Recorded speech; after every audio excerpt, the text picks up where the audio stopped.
चमकौली नाम के एक छोटे से गांव में एक बहुत ही सुंदर बाग था, लेकिन कोई भी गांव वाला उस सुंदर बाग में जाने से डरा करता था। उनका मानना था कि अक्सर बाग के उस पार वाली गुफा के अंदर से किसी जिन्न की आवाजें आती है, जो आते जाते लोगों को आवाजें देता है, जिससे गांव वाले बहुत डरा करते थे। एक दिन गांव के दो युवक खेत पर आपस में बात करते हुए, अरे भाई, कल मैं उस बाग की तरफ गया था, वहाँ फिर से उस जिन की वही डरावनी आवाजें आ रही थी। अरे क्यों भाई, क्या करने गए थे तुम वहाँ? क्या तुम्हें पता नहीं बाग के पास वाली गुफा में जिन रहता है? अगर वो तुम्हें कहीं कुछ कर देता तो आइंदा फिर उस बाग की तरफ मत जाना। तभी वो वहाँ से बात करते हुए खेत से चले जाते हैं। अगले दिन गांव का एक लड़का रांझा, यार इस गुफा में से आवाजें कौन देता होगा? मुझे इसके पीछे जरूर कोई राज नजर आता है। राजा भैया जो भी हो, लेकिन गलती से भी उस गुफा के अंदर मत जाना। लेकिन इस गुफा का रहस्य तो मैं जान कर रहूंगा। सब गांव वाले डर के साए में आखिर कब तक रहेंगे? उसके बाद शाम हो गई और रांझा और उसका दोस्त अपने अपने घर चले गए। अगले दिन सुबह सारे गांव में सन्नाटा था और रांझा के घर के बाहर उसकी लाश रखी हुई थी। सब रो रहे थे। शाम को बस ये बोल के घर से निकला था कि आज एक रहस्य से पर्दा उठाने जा रहा हूँ। मेरे रांझा की बहादुरी उसे ले डूबी। हाय मेरा बच्चा। हो ना हो, ये उस गुफा वाले जिन ने ही किया है। हाँ, उसी गांव में धन्नू नाम का व्यक्ति रहता था, जो एक व्यापारी था। उसकी दो बेटियां थीं, रीमा और सीमा। उन दोनों को रंग बिरंगे फूलों का बहुत शौक था।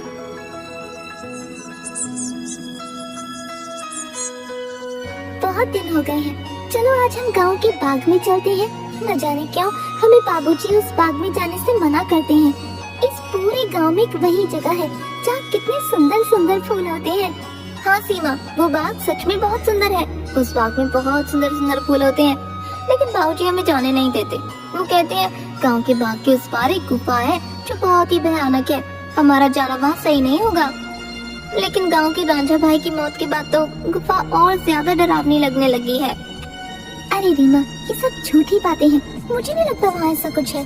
और वैसे भी गांव वालों ने उस जिन्न को देखा नहीं, बस उसकी आवाज ही सुनी है। अगर सच में वहाँ कोई जिन्न होता तो क्या गांव वालों के सामने नहीं आता?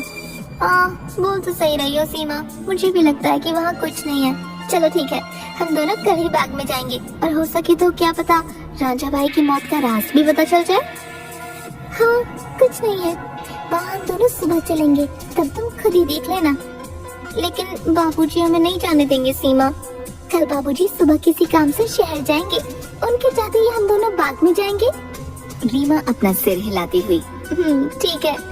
इसके बाद दोनों बहनें अपने कमरे में जाकर सो जाती हैं।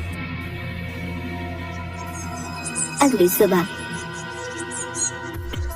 देखो मेरी प्यारी बेटियों, मैं किसी काम से शहर जा रहा हूँ। तुम दोनों अपना ख्याल रखना और उस बाग में फूल तोड़ने मत जाना।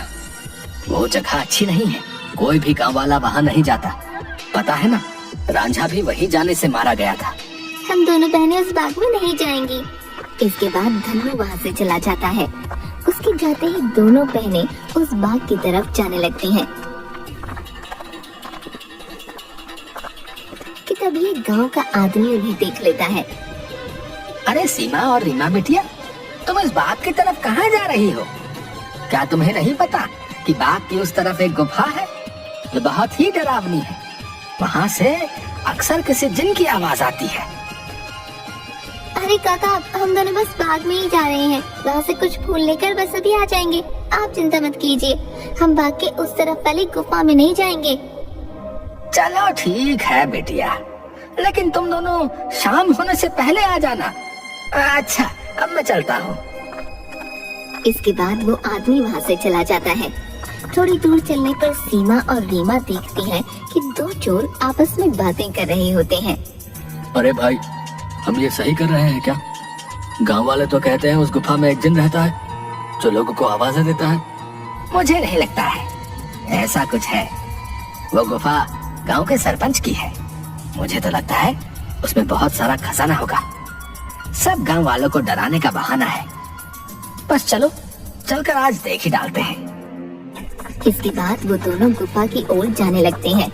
उन्हें गुफा की ओर जाता देख रीमा और सीमा भी उनके पीछे जाने लगती हैं कि तभी वो देखती हैं कि वो दोनों चोर गुफा के अंदर जाने ही वाले होते हैं कि वहाँ एक औरत आती है जो देखने में काफी भयानक होती है और उसके हाथ में एक टोकरी होती है जिसमें बहुत सारे रंग बिरंगे फल होते हैं। तभी वो औरत उन दो चोरों से कहती है, कहाँ जा रहे हो तुम दोनों? क्या तुम्हें पता नहीं इस गुफा में एक जिन्न रहता है? वो तुम्हें मार डालेगा। चले जाओ यहाँ से, चले जाओ। क्या कहा? जिन? अरे बाबा। कि तभी उस जिन्न की आवाज आती है, कौन है वहाँ? क्या कोई मुझे सुन पा रहा है? अंदर आओ, निकालो मुझे यहाँ से। जिन्न की ऐसी डरावनी आवाज सुनकर वो दोनों डर जाते हैं। अरे भैया भागो, इस गुफा के अंदर तो सच में कोई जिन है, भागो यहाँ से। और वो दोनों वहाँ से भाग जाते हैं। मैंने तो पहले ही कहा था, यहाँ अब दोबारा मत आना, वो तुम्हें जिंदा नहीं छोड़ेगा। ये सब रीमा और सीमा देख रही थी कि तभी वहाँ रीमा और सीमा के सामने वो औरत आ जाती है जो देखने में काफी भयानक होती है, जिसके हाथ में बहुत सारे रंग बिरंगे फल होते हैं। कहाँ जा रही हो तुम दोनों? सीमा और रीमा डरते हुए, हम तो बस ऐसे ही बाग घूमने आए थे काकी, लेकिन आप यहाँ क्या कर रही हैं? मैं तो यहीं रहती हूँ, यही बाग मेरा घर है। तुम दोनों यहाँ से जल्दी चली जाओ, वरना वो जिन तुम्हें छोड़ेगा नहीं। जाओ यहाँ से। क्या सच में बाग के उस पार वाली गुफा में कोई जिन्न है काकी? हाँ, और वो बहुत खतरनाक है। तुम दोनों यहाँ से जल्दी चले जाओ। इसके बाद वो औरत वहाँ से चली जाती है। मुझे बहुत डर लग रहा है, अब मैं इसके आगे नहीं जाऊंगी। मुझे लगता है वो औरत सच बोल रही है, वो जिन्न हमें मार डालेगा। मैं नहीं जाऊंगी उस गुफा में। ठीक है, तो मेरा यही इंतजार करना। मैं सच जानना चाहती हूँ, क्या वाकई वो आवाज जिन्न की है या नहीं? इसलिए मैं तो गुफा के अंदर जा रही हूँ। तुम यहाँ से कहीं मत जाना, मैं जल्दी आ जाऊंगी। इसके बाद रीमा अकेले ही आगे चलती है।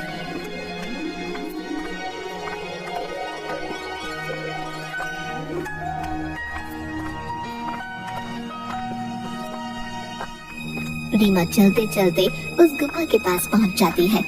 तभी एक आवाज उसे सुनाई देती है जो काफी भारी होती है।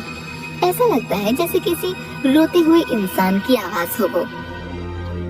कोई है यहाँ? मुझे यहाँ से बाहर निकालो। मैं इस गुफा में बरसों से कैद हूँ, निकालो मुझे यहाँ से। रीमा बड़ी हैरानी से वहीं खड़ी हो जाती है। कौन हो तुम और क्यों मुझे आवाज लगा रहे हो? क्या तुम वही जिन्न हो जिसके बारे में गांव वाले बात करते हैं? क्या सच में तुम यहाँ इस गुफा में हो? हाँ, मैं जिन हूँ।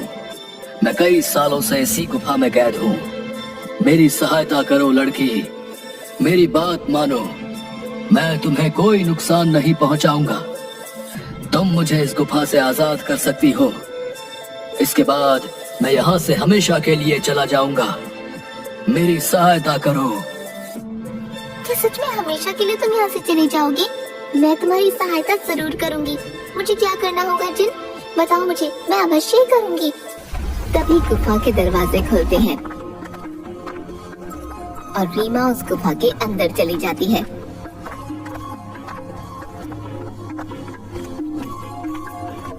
जैसे ही वो अंदर जाती है, एक बहुत बड़ी अजीब सी जानवर की परछाई उसे नजर आती है जो देखने में बहुत ही डरावनी होती है।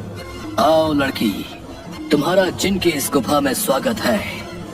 मैं कई सालों से गुफा के बाहर आते जाते लोगों को आवाजें लगाता हूँ। सब गांव वाले डर कर भाग जाते हैं। कोई भी गांव वाला इस गुफा में आने की हिम्मत नहीं कर पाता। लेकिन तुम बहुत ही बहादुर लड़की हो जो इस गुफा में अकेली चली आई हो। क्या तुम जिन्न हो? लेकिन तुम मुझे दिखाई क्यों नहीं दे रहे हो? क्या तुम किसी को दिखाई नहीं दे सकते हो? नहीं, मैं जिन नहीं हूँ लड़की। मैं उस जिन की परछाई हूँ। वो जिन तो इस गुफा के कैद खाने में बरसों से कैद है। वो बाहर नहीं आ सकता है। मैं उसकी परछाई हूँ। परछाई? तुम मुझे ये बताओ कि वो जिन इस गुफा में कैद क्यों है? क्या जिन्न के इस गुफा में रिहा होने का कोई मार्ग नहीं है? मार्ग है लड़की, और तुम उस मार्ग तक पहुंच सकती हो, लेकिन इसके लिए तुम्हें इस गुफा के तहखाने में जिन के पास जाना होगा। वही जिन तुम्हें उसकी मुक्ति का राज बताएगा। जिसके बाद रीमा हाथ में जलती हुई एक आग की मशाल लेकर उस गुफा की ओर जाती है। जैसे ही रीमा तहखाने के अंदर जाती है तो उसे एक आग जलती हुई दिखाई देती है। वो जैसे ही उस आग के पास जाती है, हे जिन, मैं यहाँ तुम्हारी मदद करने आई हूँ, क्या तुम मुझे सुन सकते हो? उसे उस जिन्न की आवाज आती है। आओ बहादुर लड़की, मैं तुम्हारा ही इंतजार कर रहा हूँ। मैं जानता हूँ कि तुम ही मुझे इस गुफा से मुक्ति दिला सकती हो। तुम्हारा इस गुफा में स्वागत है लड़की। तुम बहुत ही बहादुर हो जो इस गुफा में आई हो। मेरा नाम जिनाद है। मैं यहाँ कई सालों से बंद हूँ। मेरे सामने आओ जिन्नात, मैं तुम्हें देखना चाहती हूँ। कि तभी अचानक से जिन्नात उसके सामने आता है, जो बहुत ही डरावना होता है। एक बहुत ही भयानक सा दिखने वाला, जिसके सिर पर एक लंबी चोटी होती है जो काफी बड़ा होता है। रीमा के सामने वो आता है। उसे देखकर रीमा थोड़ा डर जाती है। देखो, तुम डरो मत लड़की, मैं तुम्हें कुछ नहीं करूंगा। मैं जानता हूँ कि तुम मेरी मदद करने आई हो, लेकिन मेरी मदद करना इतना भी आसान नहीं है। तुम एक बार और सोच सकती हो। क्या तुम वाकई मेरी मदद करना चाहती हो? लेकिन मैं तुम्हारी मदद कैसे कर सकती हूँ? और तुम यहाँ कैद कैसे हुए? बताता हूँ। बहुत साल पहले इस गुफा में एक औरत रहती थी। वो बहुत गरीब थी। वो गुफा के बाहर वाले बाग से फल तोड़ा करती थी और उन्हें ही खाया करती थी। एक दिन उसने बाग के सारे फल तोड़ लिए और यहाँ इस गुफा में लेकर आ गई। उन्हीं फलों के बीच एक रहस्यमयी फल भी था, जो बहुत ही चमकदार था और जिस पर मेरी नजर थी।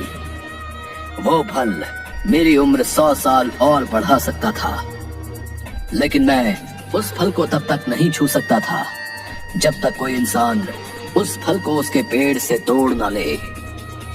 एक दिन वो औरत चमकदार फल को उसके पेड़ से तोड़कर इस गुफा में ले आई। जब मैंने देखा तो मैं उसके पीछे इसी गुफा में आ गया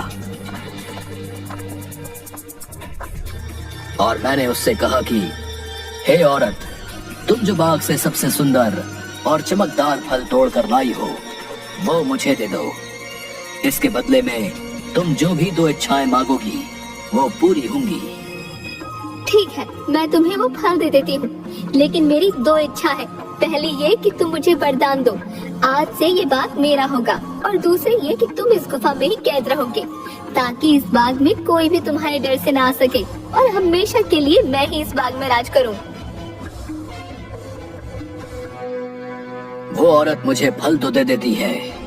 उस फल से मेरी उम्र तो 100 साल बढ़ गई, लेकिन उस औरत को दिए गए वरदान की वजह से मैं यहीं कैद हो गया। तब से ही मैं इस तहखाने में कैद हूँ।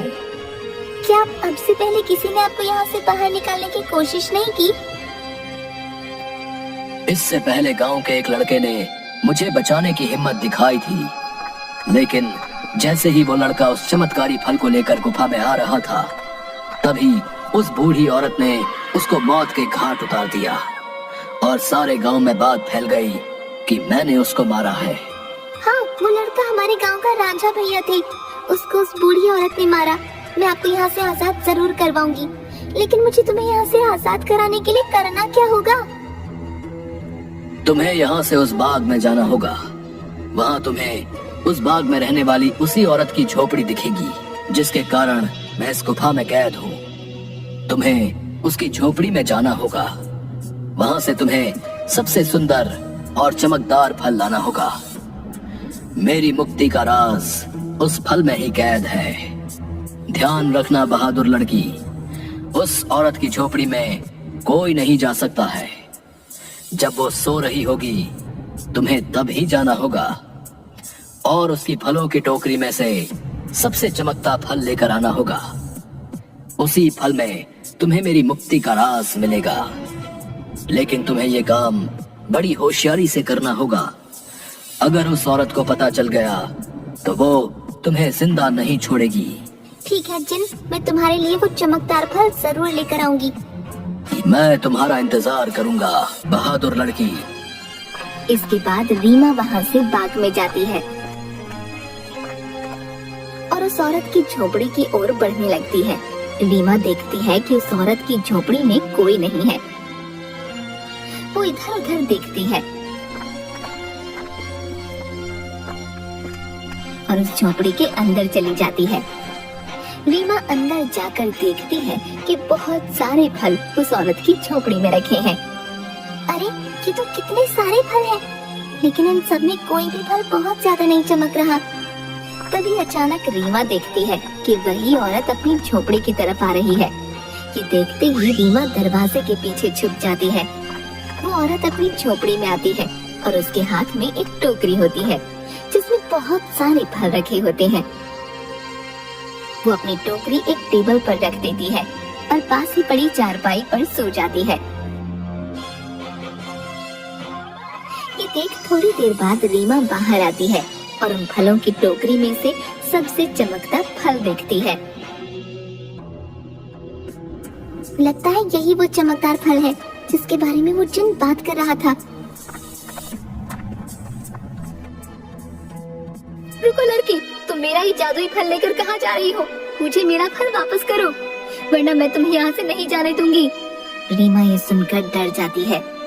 मुझे ये फल ले जाने दो काकी, मैं इस फल को उस जिन्न को देकर उसे उस गुफा से आजाद कराना चाहती हूँ, ताकि सारे गांव वाले बिना डरे यहाँ सके।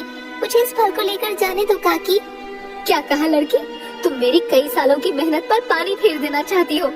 उस जिन्न के रिहा होते ही ये सब गांव वाले मुझे इस बाग से निकाल देंगे। नहीं नहीं, मैं ऐसा नहीं होने दूंगी। मुझे ये चमकदार फल वापस करो।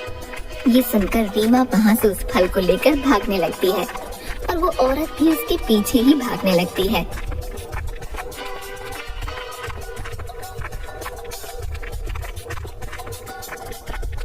रीमा भागते भागते उस गुफा में पहुंच जाती है।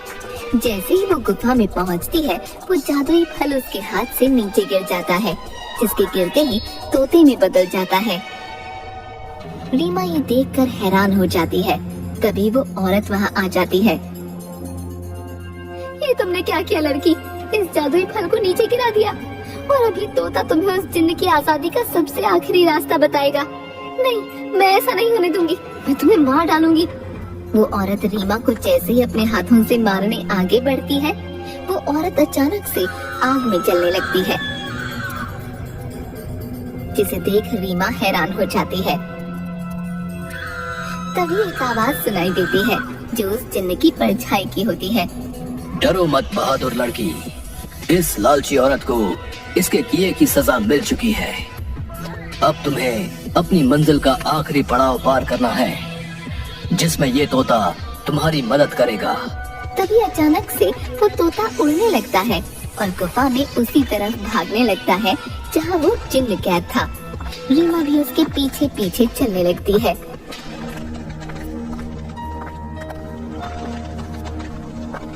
वो तोता एक छोटी सी खिड़की के पास जा बैठता है जो काफी चमक रही थी। तभी तोते की आवाज आती है। सुनो बहादुर लड़की, तुम्हें इस चमकदार खिड़की को खोलना होगा, जिसकी चाबी तुम्हें ढूंढनी होगी। मैं तुम्हें 2 रास्ते बताऊंगा, जिस पर चल के तुम्हें इस खिड़की को खोलने वाली चाबी मिलेगी। लेकिन 2 रास्तों में से तुम्हें कोई एक रास्ता चुनना होगा। पहला रास्ता एक गुलाब के फूल की तरफ जाता है, जो बाग की तरफ है। दूसरा रास्ता एक अंधेरी की तरफ है, जो इसी गुफा में उस तहखाने की तरफ जाता है जहाँ वो जिन कैद है। जाओ और अपना रास्ता चुन लो। रीमा काफी देर सोचने के बाद मैं गुफा वाला रास्ता ही चुनूंगी जो अंधेरी की तरफ जाता हूँ। जिसके बाद रीमा गुफा की ओर चलने लगती है कि तभी रीमा को एक सिक्का दिखाई देता है। अरे ये इतना चमकता हुआ सिक्का यहाँ कैसे आया और ये सिक्का इतना चमक क्यों रहा है? रीमा जैसे ही वो सिक्का हाथ में उठाती है, पूरी गुफा में रोशनी हो जाती है। अरे ये तो पूरी गुफा में रोशनी हो गई। तभी वो सिक्का अचानक उड़ने लगा। अरे ये सिक्का उड़ क्यों रहा है? रीमा उस सिक्के के पीछे पीछे चलने लगती है। थोड़ी दूर चलने पर रीमा देखती है कि 4 चाबियां अलग अलग रंग की थीं, जो हवा में उड़ रही थीं। अरे ये तो वही चाबियां हैं जिसके बारे में वो तोता बता रहा था। लेकिन अब इनमें से सही चाबी कौन सी होगी, ये कैसे पता चले? तभी रीमा को एक आवाज आई जो उस जिन्न की परछाई की थी। बहादुर लड़की, तुम्हें इनमें से एक चाबी उठानी है। याद रखना, तुम्हें एक सही चाबी उठानी है। लेकिन याद रहे, तुम्हें बड़ी होशियारी से ही एक चाबी उठानी होगी। अगर तुमने गलती से गलत चाबी चुन ली तो ये चारों चाबियां गायब हो जाएंगी और तुम कभी भी जिनको आजाद नहीं कर पाओगी। ये सुन रीमा हैरान हो जाती है। क्या? हे भगवान, ये किस दुविधा में डाल दिया है। अब मैं कैसे इन चारों चाबियों में से सही चाबी चुनूं? काफी देर सोचने के बाद रीमा देखती है कि चारों चाबियों में से एक चाबी बहुत बड़ी थी, जो लाल रंग की थी, और जिस चमकदार फल के गिरने से वो तोता बना था वो भी लाल ही रंग का था। रीमा समझ गई कि लाल वाली चाबी चुननी है। उसके लाल चाबी चुनते ही बाकी सारी चाबियां गायब हो गईं। और तभी फिर से जिन्न की परछाई की आवाज आई। शाबाश बहादुर लड़की, तुम्हारी सूझबूझ की वजह से आखिरकार तुमने बिल्कुल सही चाबी चुन ली। अब जाओ उस खिड़की के पास और खोल दो उसे। रीमा उसी खिड़की के पास जाती है।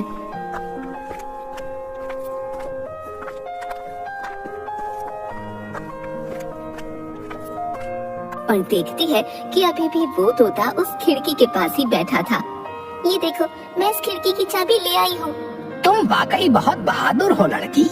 अब तुम इस चाबी से इस खिड़की को खोल दो। रीमा जैसे ही उस चाबी को खिड़की में लगाती है, खिड़की अचानक से खुल जाती है। रीमा देखती है उस खिड़की के बाहर बहुत रोशनी थी, जिसकी चारों तरफ बहुत सारे चमकदार फल चमक रहे थे और बहुत सारी तितलियां उनके पास मंडरा रही थी। वो तोता उस खिड़की में उड़ता हुआ चला जाता है और तोता खिड़की के बाहर जाते ही उस जिन्न में बदल जाता है, जो कई सालों से गुफा में बंद था।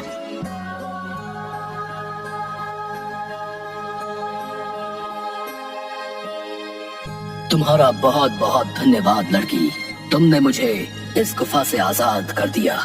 तुम एक निडर और साहसी लड़की हो। तुम जो भी मांगोगी मैं वो तुम्हें दूंगा। बोलो, क्या इच्छा है तुम्हारी? क्या सच में अब तुम आजाद हो गई हो? अब तुम इस गुफा में नहीं हो। अब सब गांव वाले यहाँ आ सकेंगे। मैं और मेरी बहन भी अब बाग में आ सकेंगे कभी भी। हाँ बहादुर लड़की, अब किसी को भी डरने की कोई जरूरत नहीं है। अब मैं इस गुफा से बाहर आ गया हूँ अपनी दुनिया में। अब मैं किसी को आवाजें नहीं दूंगा। तुम जब चाहो यहाँ आ सकती हो। तुम्हारी ही वजह से मैं आजाद हो पाया हूँ। तुम मुझसे जो भी मांगोगी मैं तुम्हें वही दूंगा। बोलो, क्या इच्छा है तुम्हारी? जिन, मैं कुछ नहीं मांगना चाहती हूँ, लेकिन अगर तुम सच में मेरी इच्छा पूरी करना चाहते हो तो गुफा के सामने वाले बाग से मुझे बहुत प्यार है। इसमें रंग बिरंगे फूल मुझे बहुत पसंद है। मैं चाहती हूँ कि ये बाग हमेशा ऐसे ही खिलखिलाता रहे, इसके फूल कभी न मुरझाएं। ठीक है बहादुर लड़की, तुम्हारी ये इच्छा जरूर पूरी करूंगा। अब ये बाग हमेशा यूं ही रहेगा, कभी भी मुरझाएगा नहीं। तुम अब जब भी इस बाग के फूलों को देखोगी तो ये हमेशा खिले रहेंगे। अच्छा, अब मैं हमेशा के लिए यहाँ से जा रहा हूँ। इसके बाद वो जिन्न गायब हो जाता है और खिड़की बंद हो जाती है। रीमा जब गुफा से बाहर निकलती है तो सब गांव वाले धन्नू और सीमा बाहर खड़े होते हैं। अरे मेरी बिटिया, आ गई तो वापस। उस जिन ने तुझे कुछ किया तो नहीं? आखिर क्यों गई थी तू उस गुफा के अंदर? अगर वो जिन तुझे मार डालता तो क्या करता मैं? दीदी, तुम ठीक तो हो ना? क्या सच में तुम्हें उस जिन्न ने कुछ नहीं किया? बाबूजी, मैं बिल्कुल ठीक हूँ। अब अंदर कोई जिन्न नहीं है। इस गुफा के अंदर जो जिन्न था अब वो हमेशा के लिए इस गुफा से चला गया है। अब आप सभी को डरने की कोई जरूरत नहीं है। अब कोई भी यहाँ आ सकता है। अरे क्या बोल रही हो रीमा बिटिया? आखिर कहाँ गया वो जिन जो आते जाते लोगों को आवाजें दिया करता था? रीमा गांव वालों को सारी बात बताती है।